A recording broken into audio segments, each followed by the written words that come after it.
Aleluia! Quantos estão felizes de estar aqui nessa tarde, nesse seminário da visão celular? Queria convidar você a ficar de pé novamente para nós orarmos por esse homem ungido do Senhor. Amém? Estenda suas mãos para cá e vamos orar. Ele pode não ser aos seus olhos, mas o meu é o mais bonito desse lugar. Amém? Vamos orar ao Senhor. Pai, nós te damos graças. Obrigado, Deus, por essa tarde maravilhosa, pela tua presença real e verdadeira nesse lugar. Apresentamos diante de ti esse profeta do Senhor, esse vaso nas tuas mãos, esse instrumento. Meu Deus, que na tarde de hoje não venha ser diferente das outras vezes. Que o Senhor possa, meu Pai, usar o teu filho em nome de Jesus para falar com a tua amada igreja. Senhor, que os céus venham descer sobre esse lugar e que o Senhor venha usar os lábios dele nessa tarde para nos ministrar em nome de Jesus. Assim nós oramos e por fé nós te agradecemos. Amém. Onde está a igreja do avivamento? Podem vos assentar em nome de Jesus. Nós vamos ter 4 sessões e eu quero ser breve. Na que fiquei responsável. Acredito que vai ser algo bem gostoso e não muito enfadonho, amém? Em nome de Jesus. Quem tiver uma Bíblia, abra ela em 1 Coríntios capítulo 14.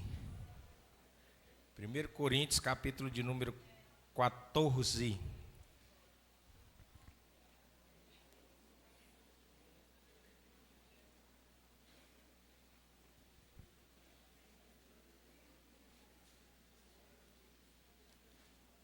Coríntios, capítulo 14, quem encontrou, diga amém. Amém. Versículo de número 33. Versículo de número 33. A palavra de Deus diz assim: porque Deus não é Deus de desordem, e sim de paz. Versículo de número 40. Tudo, porém, seja feito com ordem, decência. Algumas traduções dizem decência e ordem. Feche seus olhos, vamos orar. Pai, graças te damos porque o Senhor é bom e a tua misericórdia dura para sempre. Que o Senhor fale poderosamente conosco, que o Senhor nos ministre, que o Senhor nos equipe com o que o céu tem reservado para este tempo e este ciclo de conquista, em nome de Jesus. Diga amém. Queridos, eu quero fazer uma breve introdução. O nosso tema, como o irmão Júnior está colocando ali, é planejando a conquista no reino. Eu sei que vocês, todos aqui, assim como a minha pessoa, fazem parte de um reino. E esse reino é o reino de Deus Pai. Em Mateus capítulo 6, a partir do verso 9, Jesus nos ensina a orar. E ele nos diz: Pai nosso que estás no céu, santificado seja o teu nome, venha a nós o teu reino. Amém? Então, nós fazemos parte do reino de Deus. Uma outra coisa aqui que nós não estamos cansados, mas os nossos ouvidos talvez estejam exaustos de ouvir, é que nós não fizemos nada para sermos salvos. Nós fomos salvos pela graça mediante a fé. Efésios capítulo de número 2, versículo de número 8. E a Bíblia diz: isso não vem de vós, é dom de Deus. Não vem pelas obras, para que ninguém se glorie.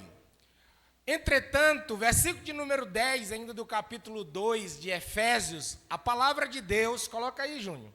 Efésios capítulo de número 2, versículo de número 10, a palavra de Deus diz que nós somos feituras suas, criados em Cristo Jesus, para as boas obras, as quais Deus preparou para que andássemos nelas. Tem uma tradução que diz que Deus de antemão preparou para que andássemos nela. Então nós, quando aceitamos a Cristo como Senhor e Salvador, nós saímos um pouco desse nosso tempo, o tempo do homem, e nós entramos no tempo de Deus, que é a eternidade. Nós ganhamos a vida eterna e passamos a ter a vida eterna e a desfrutar da vida eterna ainda aqui na terra. João 17,3, Júnior, diz que a vida eterna é esta, 2 pontos, que conheçam a ti como único Deus e a Cristo Jesus, aquele que tu tens enviado. Então, se é uma coisa que nós temos procurado fazer ao longo dos anos, ou os mais novos na fé, e mais ousados e intrépidos, que inclusive já lideram célula, ou já almejam liderar uma célula, nós conhecemos a eternidade na pessoa de Deus Pai, na pessoa de Deus Filho. Diga amém. Só que toda essa conquista do reino de Deus foi extremamente planejada. Foi minuciosamente planejada. Diga assim, planejada. Mais alto, planejada. Agora diga assim, organizada. Diga mais alto, organizada. Essa palavra organizada, que é do verbo organizar, quando algumas pessoas ouvem, elas faltam ficar possessas. Porque nós vivemos numa geração que os diagnósticos dos profissionais da saúde mental se apressam em nominar alguns de nós que temos um nível de organização elevado como pessoas que detêm transtornos, como, por exemplo, o TOC, o transtorno obsessivo compulsivo. É isso, Amanda? Ou seja, aquela pessoa que gosta de ver as coisas no seu devido lugar. Eu sei que existe a patologia, mas nem toda pessoa organizada pode ser assim nominada. O grande problema é que nós vivemos no meio de uma geração extremamente desorganizada. O diabo tem trabalhado no nosso tempo para promover a desordem, porque ele sabe que a ordem traz progresso, traz crescimento e traz conquista. Conta-se que um rapaz foi ao psiquiatra e quando o psiquiatra atendeu ele por algumas vezes, fechou o diagnóstico do transtorno obsessivo compulsivo. Olhou para ele e disse, você tem toque.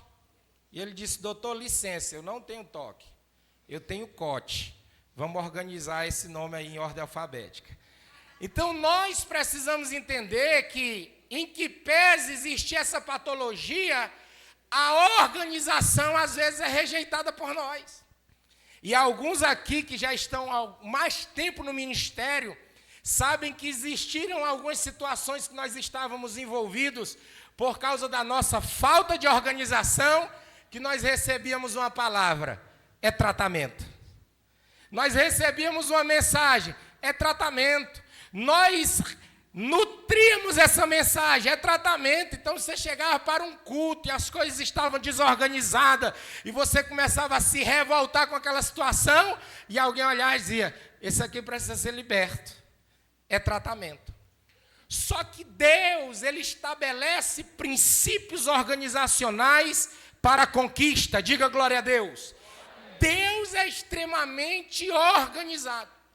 Para você ter uma ideia, ainda que Deus seja soberano e possua atributos, qualidades que não se comunicam conosco, a saber, onipotência, Ele pode fazer tudo, inclusive o que não está ao alcance de nossas mãos. Onipresença, Ele está aqui e Ele está em todos os ambientes.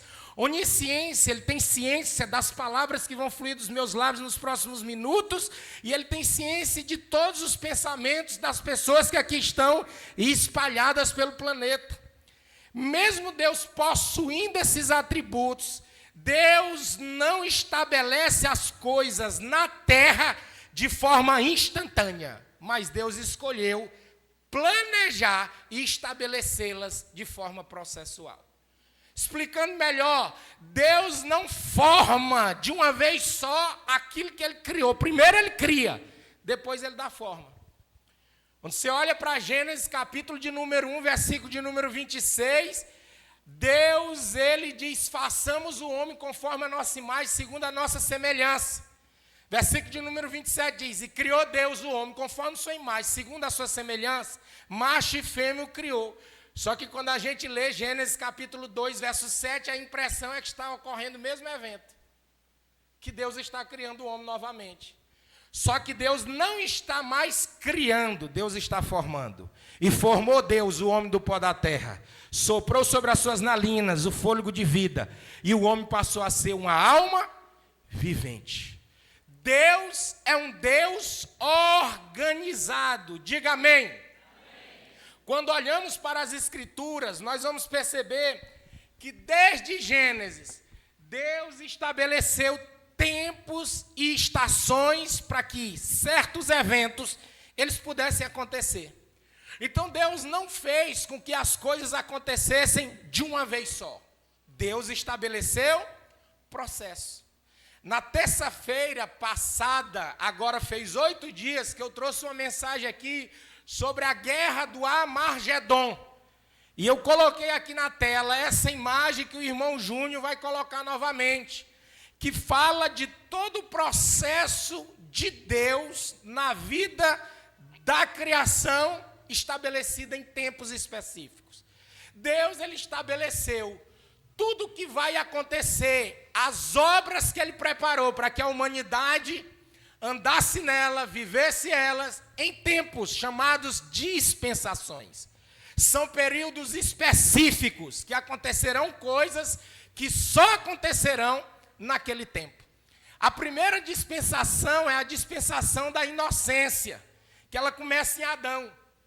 Adão é criado, é formado, Eva vem do lado de Adão, Deus faz ele adormecer, retira a costela, faz a mulher como adjuntora, e eles vivem aquele período da inocência. Eles não conheciam o bem e o mal. O segundo período, ou a segunda dispensação, é a dispensação da consciência. É um tempo em que, após o pecado, o homem tem noção do bem e do mal. E o homem começa a perceber aquilo que antes ele não tinha capacidade de perceber. Ainda na geração de Adão. A terceira dispensação, ou terceiro período, é o período ou dispensação do governo humano, que nasce na pessoa de Noé. A quarta dispensação, ou período, é a dispensação da promessa, ou como alguns estudiosos chamam, o período patriarcal. Que Deus faz promessas na pessoa de Abraão, na pessoa de Isaac e na pessoa de Jacó. Tem o período da lei, que vem Moisés, e tem o sexto período, a sexta dispensação que nós estamos vivendo, que a porta da arca abriu com a vinda do Messias, de Cristo Jesus, e nós vivemos o tempo da graça. Diga amém. Existem coisas específicas que irão acontecer nesse tempo. E a sétima dispensação, que é a dispensação do reino, será do reino milenar, que de forma literal, Jesus vai governar aqui na terra. E por último, não menos importante, após a guerra do Armagedon, Deus vai trazer todos os ímpios, os que morreram, os que estão vivos, ele vai trazer para um tribunal chamado Tribunal do Trono Branco e lançar no lago de fogo, que arde eternamente junto com o Satanás, o diabo e seus demônios. E, finalmente, a eternidade com Cristo, ou que se chama de segunda morte. Queridos, Deus, ele é organizado. Agora, qual é o problema nosso? Que no reino de Deus, nós que somos filhos de Deus, que sabemos que Deus é organizado, queremos andar de qualquer jeito. A gente quer fazer as coisas de qualquer jeito. E aqui líderes maduros, líderes com a mente aberta, muitas vezes nós perdemos a oportunidade de desfrutar do que Deus criou, de vivenciar experiências extraordinárias que já vão acontecer e que Deus nos incumbiu de liderar, de guiar um rebanho, porque nós não aceitamos pessoas ao nosso lado com um nível mínimo de organização que Deus quer usar para que a gente viva a conquista de uma forma mais acelerada. Diga misericórdia. Nós precisamos vencer isso, nós temos que ser organizados. Quando você olha para a palavra de Deus, você vai perceber algumas passagens, coloca um daqueles versículos que eu te mandei, irmão Júnior, algumas passagens que vão de forma explícita nos mostrar que a ação de Jesus na terra, ela é premeditada, organizada, de forma categórica e de modo que todas as profecias elas teriam que ser cumpridas. Jesus, ele nasce em Belém, Jesus vai para Nazaré, Jesus, ele vai para Galileia. Por quê? Porque antes Deus havia profetizado e organizado. Jesus teria que andar nas obras que o Pai antes predestinou que ele andasse. Ele vai obedecer, ainda que ele passe por situações difíceis. Diga glória a Deus. Coloca aí, irmão Júnior, o versículo que eu lhe mandei, meu santo.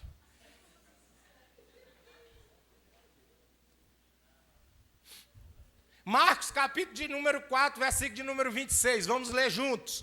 E dizia, o reino de Deus é assim como se um homem lançasse a semente à terra. Versículo 27. Dormisse, levantasse de noite ou de dia, e a semente brotasse, crescesse, não sabendo ele como. Versículo 28. Porque a terra por si mesma frutifica. Primeiro a erva, depois a espiga, por último o grão cheio na espiga. Versículo de número 29. E quando já o fruto se mostra, mete-se-lhe logo a foice, porque está chegada a ceifa. Deus é organizado, irmão. Deus não diz assim, pastor João Paulo, assume a igreja batista da Paz da Vila Nezim. A colheita está aqui. Deus é um Deus de processo. Nós não podemos assumir uma célula hoje e querer que essa célula frutifique ou ela ande de modo semelhante às células que já viveram os seus processos. E abra-se um parêntese aqui, de forma organizada, de forma planejada e de modo que as lideranças, elas sabem exatamente o que vai acontecer no mês de janeiro, no mês de fevereiro, no mês de março, primeiro, segundo, terceiro e quarto trimestre, primeiro e segundo semestre, o dia que vai frutificar, que vai multiplicar, ou seja, Deus é um Deus de processos, diga amém. Segundo versículo, irmão Júnior. A Bíblia vai contar que Jesus ele vai viver algumas experiências.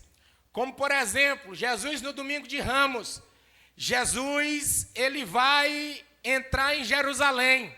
Jesus no dia da Páscoa, ele vai celebrar a Páscoa com os discípulos. Aqui no texto de Lucas, capítulo 22, 7, diz assim: chegou, porém, o dia dos pães ázimos, em que importava sacrificar a Páscoa.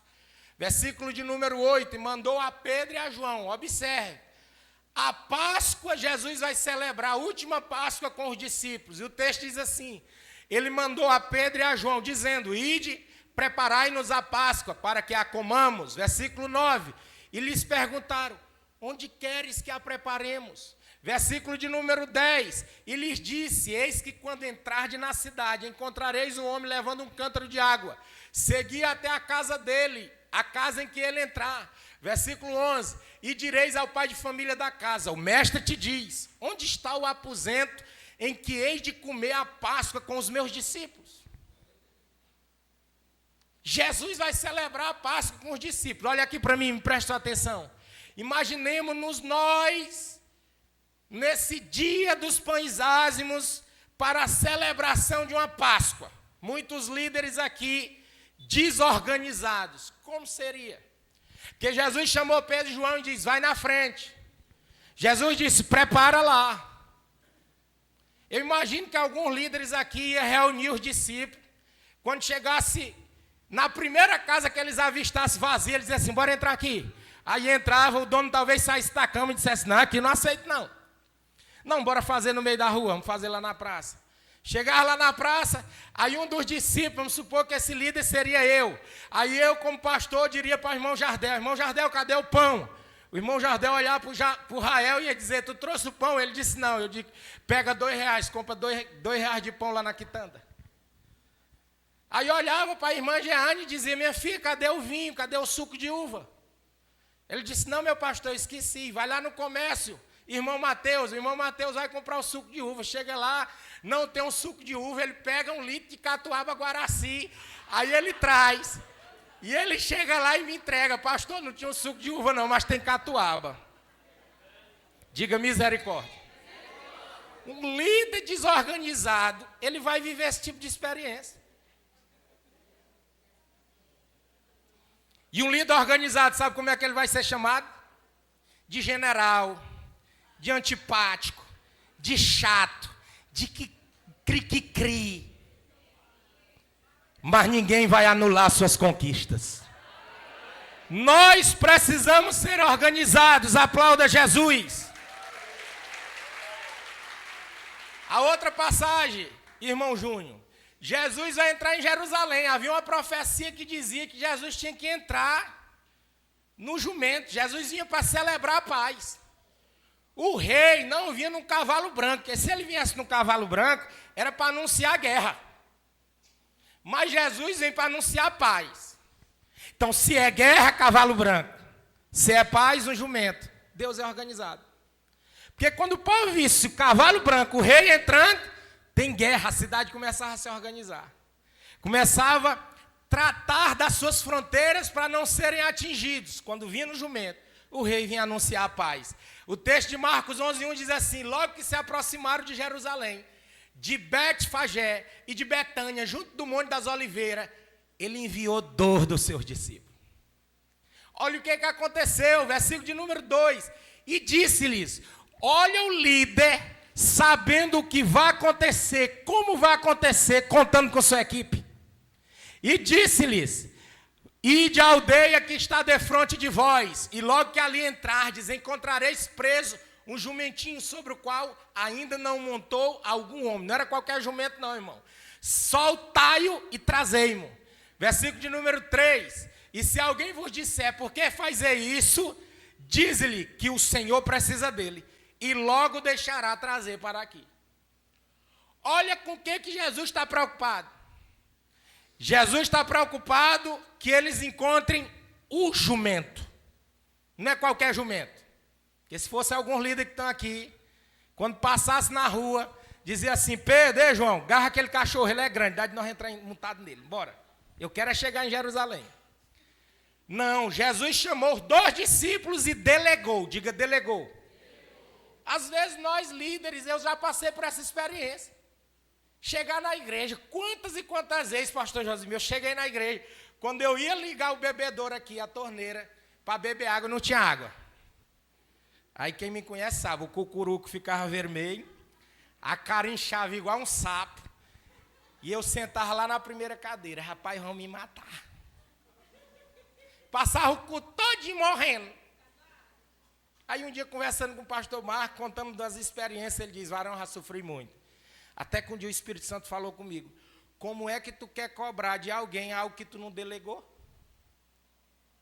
Então, se chegasse no dia, Jesus caçasse o jumento e não tivesse, ele poderia reclamar com os discípulos. Não era com todos, era com os 2 que ele deu a ordem. Então, nós precisamos nos organizar como líderes, em especial líderes de célula, em saber exatamente os eventos que vão acontecer, o passo a passo organizacional da célula, delegar funções, diga amém, e se preocupar inclusive com a reação dos outros. Porque Jesus disse: se alguém disser, vocês vão para onde com esse jumento? Se preocupe não, nós vamos ali, mas logo ele vai voltar. Esses dias você falando, Deus me remeteu a essa passagem que o discípulo pediu: pastor, eu posso pegar umas cadeiras? Pode, meu irmão, se tu levar e trazer. Então Jesus disse: não se preocupa não, o jumento vai, mas o jumento volta. Aplauda Jesus. Para encerrar, eu quero falar de 4 princípios, que depois nós vamos juntar todo o material, passar para os pastores, e os pastores encaminharão nos respectivos grupos de célula, líderes de célula, e os líderes de célula passarão para os seus grupos das células, tudo aquilo que a gente programou aqui no treinamento. Quando você olha para o livro de Gênesis, vou tirar o óculos, irmão, porque ele é só para perto, para longe. Quando você olha no livro de Gênesis, capítulo de número 1, é o capítulo da criação. Os estudantes aqui do seminário de teologia vão aprender, se ainda não aprenderam, que existe um princípio para que se estude a Bíblia chamado princípio de primeira menção. Então, se eu quero estudar sobre a organização, eu vou procurar na Bíblia, onde foi a primeira vez que se falou o nome organização, ou que esteja nas entrelinhas, o princípio da organização. E nada melhor do que o primeiro capítulo do livro dos princípios. O livro das bases, o livro dos primeiros acontecimentos. O capítulo de número 1 é o capítulo em que Deus cria todas as coisas. Versículo de número 1, a Bíblia diz: e criou Deus os céus e a terra. E a terra era sem forma e vazia. E o Espírito de Deus pairava sobre a face do abismo. Ou seja, você vê o princípio criacional. E Deus, depois de criar, Deus vai começar a dar forma àquilo que Ele criou. E todo o capítulo de número 1, a gente aprende, primeiro, que Deus criou a luz. Porque Deus disse: haja luz, e houve luz. A luz, quando veio, deu a possibilidade de forma a tudo aquilo que antes Deus havia criado. Número 2, Deus criou os céus, separando as águas acima e abaixo do firmamento. 3, juntou as águas abaixo do céu num lugar só. Criou os mares. A porção seca, então, ficou exposta. Ele chamou de terra, que passou a produzir relva, ervas com sementes e árvores frutíferas. Ele criou o sol, a lua, as estrelas, com o propósito de iluminar a terra e servir como sinais marcadores para dias, estações e anos. 5, para povoar as águas e o céu, Deus criou os peixes, animais marinhos, rastejadores e aves. Deus criou animais domésticos, selváticos e répteis. E, por fim, ainda no 6º dia, Deus criou o homem e a mulher, a sua própria imagem e semelhança. Me arrumo mais uma toalhinha dessa aqui, que igual tampa de chaleira aqui. No 7º dia, Deus terminou toda a obra da criação. E o que Deus fez? Ele descansou. O que eu enxergo aqui de princípios organizacionais? Primeiro, se você tiver um papel e uma caneta, anote. Nós vamos já encerrar. Primeiro, tudo que nós vamos fazer no reino de Deus precisa ter um propósito. O reino de Deus não é um reino de barata tonta, não. Que as pessoas vão chegar aqui, elas vão sentar, elas vão sair, elas vão voltar e elas não sabem de onde vieram, onde é que estão, para onde é que vão, não. Não, reino de Deus é um reino organizado. Em tudo existe um para quê. Tudo existe um propósito. Nada aqui na igreja que você vai observar, que você vai ver, está aqui por estar. Tudo que está aqui, tudo que se faz aqui, tem um para quê. Ou seja, tem um propósito. Então, quando Deus ele vai fazer o que Ele fez, o propósito dele é dar forma. Deus ele vai dar forma àquilo que Ele criou. Olha aqui para mim. Deus ele vai fazer algo extraordinário com fundamento na sua vontade. Ele tem uma vontade.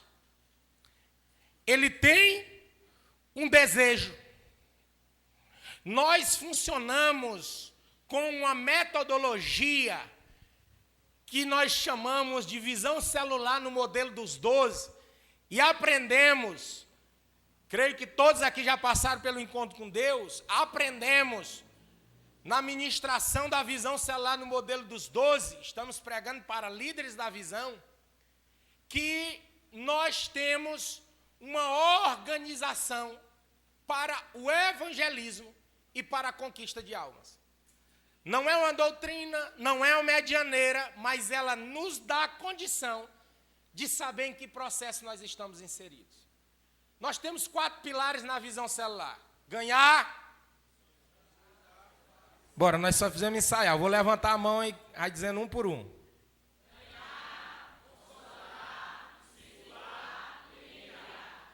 Então o discípulo chega aqui, o pastor, o líder de célula, irmão, naturalmente ele precisa usar a estrutura da visão para ele saber o que é que ele está fazendo enquanto líder.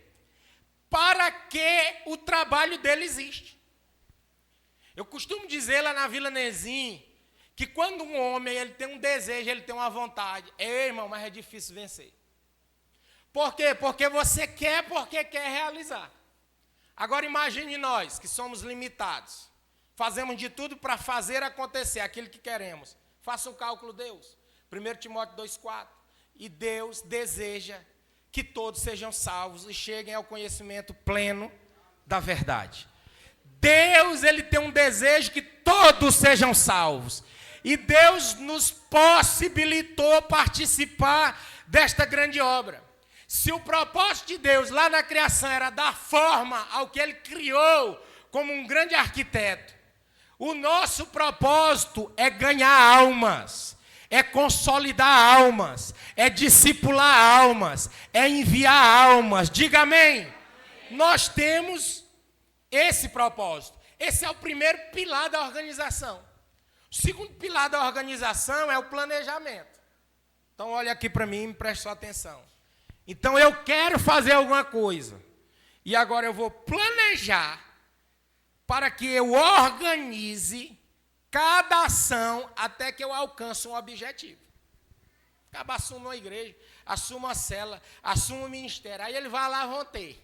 Entra dia, sai dia. Aí a gente chama para conversar. Como é que está? Eu não sei, nós estamos indo. Na vontade de Deus, assim, a glória de Deus. Se Deus quiser, só sabe, né, pastor? Se Deus quiser, ele faz. Agora, quando Deus quer, você sabe que... Não... Aí ele pega a Bíblia do diabo, do livro de inventários, ele diz assim, você sabe que não tem uma folha de um pé de pau que caia, que Deus não permitiu que caia. Se Deus quiser fazer a coisa acontecer, ele faz. Irmão, isso é um líder relapso.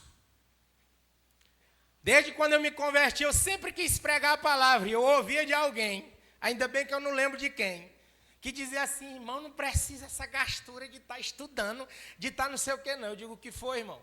Lucas 12:12.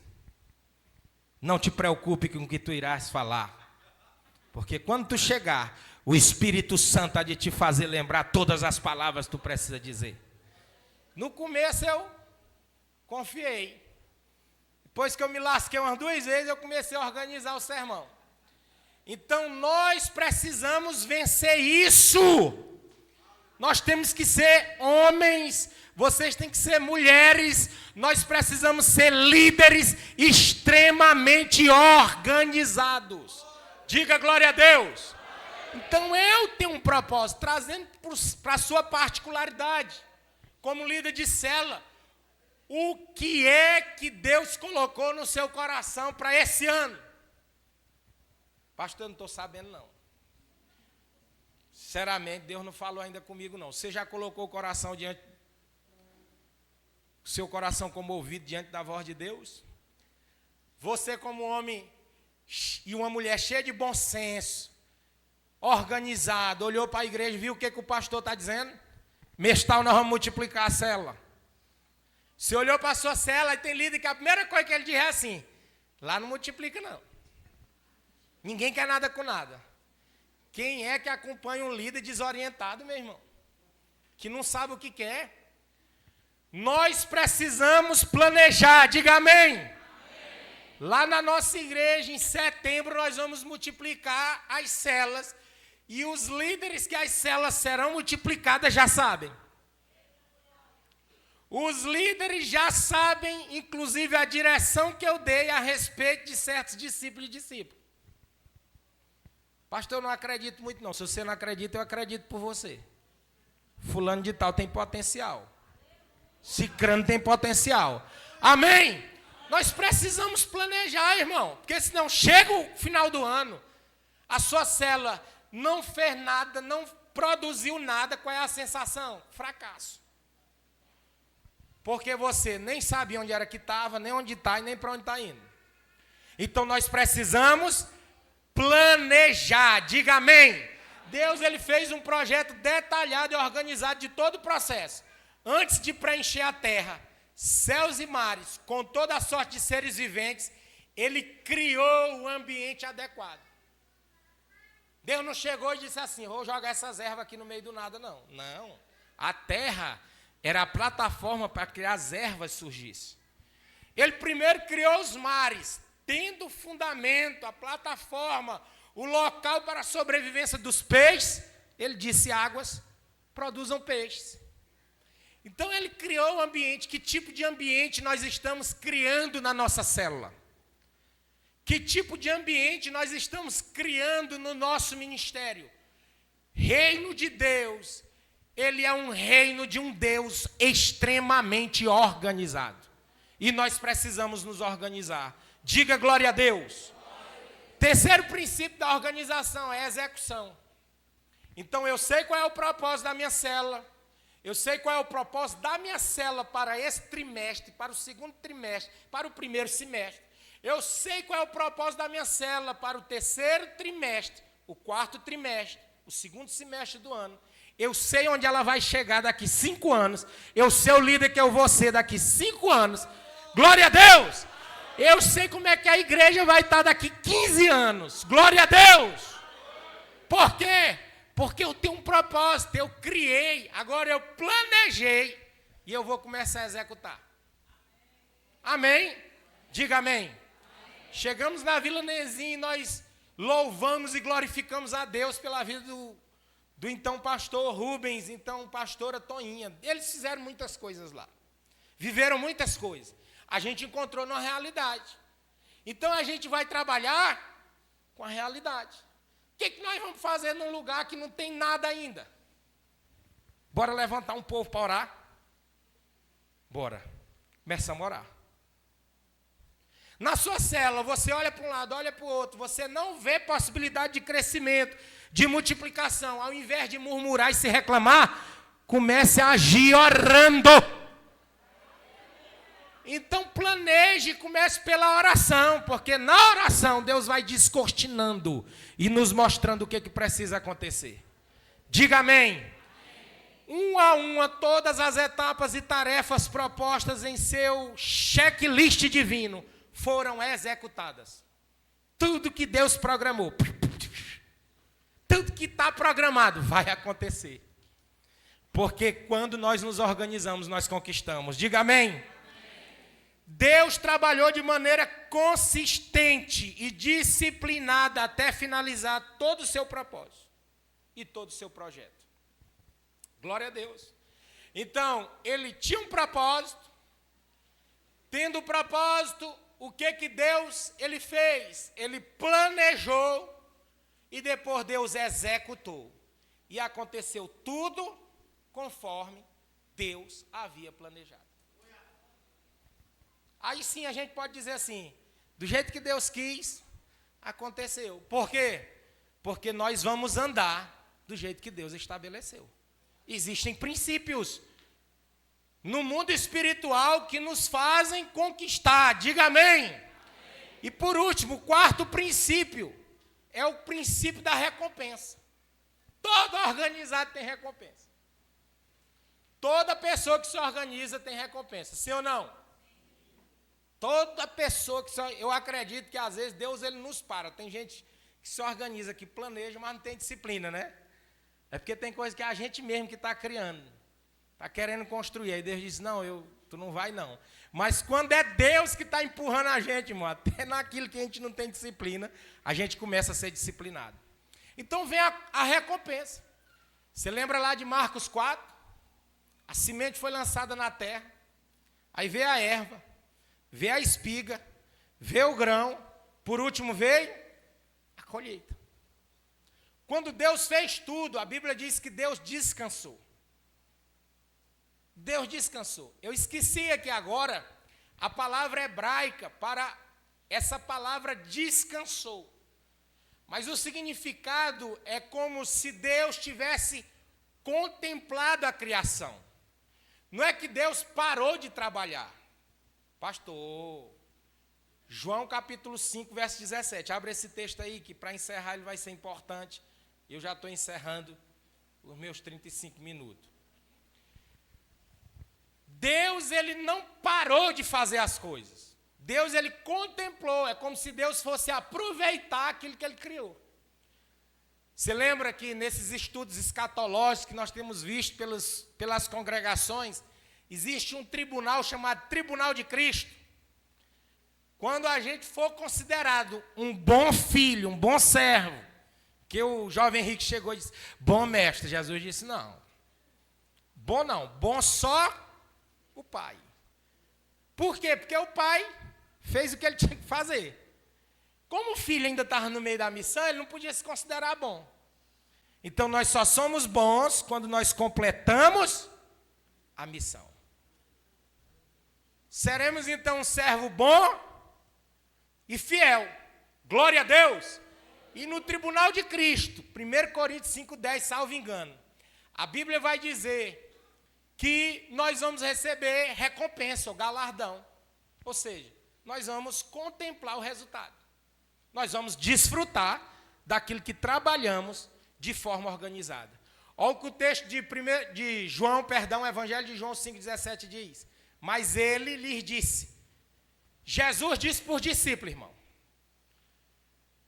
Os discípulos estão num ambiente muito cansado, porque eles já vêm lá de Samaria, eles passam pelo aquele poço de Jacó, eles vão comprar comida para Jesus, eles voltam. E dentro do contexto lá, Jesus, ele vai falar que a comida dele é fazer a vontade do seu pai.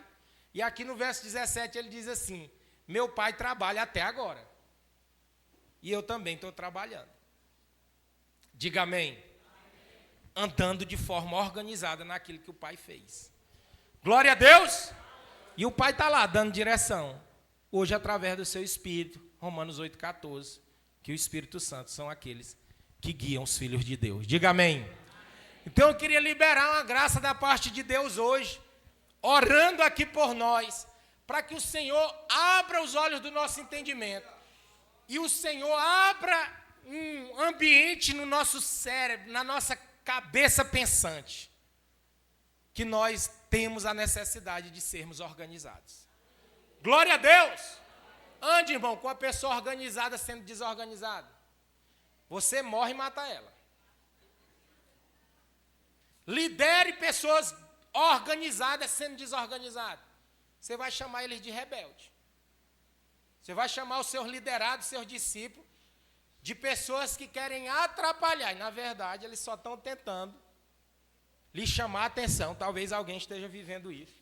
Lhe chamar a atenção para algo que é muito necessário. Glória a Deus.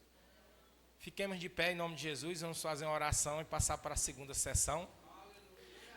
Levante suas mãos aos céus. Pai, te damos graça. Te louvamos. Comece a orar. Te glorificamos, te bendizemos.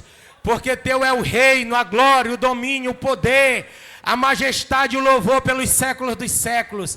Que seja derramado sobre nós, através do teu Espírito, uma capacidade administrativa e organizacional naquilo que nós estamos à frente, seja da nossa célula, seja do ministério de teatro, de louvor, seja da igreja, seja qual for a responsabilidade que nós tenhamos no teu reino, que desça sobre nós como a chuva serôndia, a capacitação do teu Espírito de entendermos o propósito, de entendermos o planejamento, de entendermos como se executa e de fato e de verdade como se contempla e se desfruta o fruto da organização. Se você crê, diga amém.